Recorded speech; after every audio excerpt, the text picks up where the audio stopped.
Спорт. Кейбіреулер айтады, эми биз майта топ уюштурдук, башка кылдык.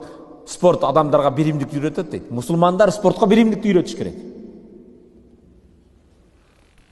Денесini алар машыгыш керек. Пайгамбар саллаллаху алейхи вассалам да күрөшкөн.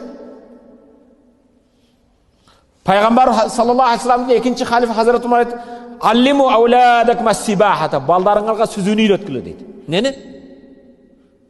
Ва римаята, жаатууну үйрөткүлө дейт. Ва муррухум фальясибу алал хайли васбан.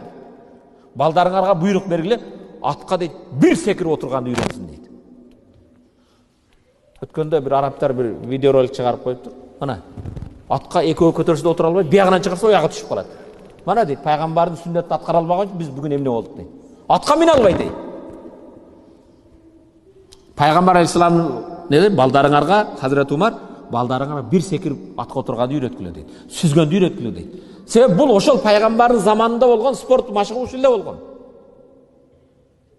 Бирок кебир айтат да, дамла бул кебир спорттун бир шарты намазыңды каза кылбайсың, ортого кумар кылбайсың, весь өмүрүңдү шога арнап койбойсуң. Көнүгүш керек, спорт эме кылыш керек.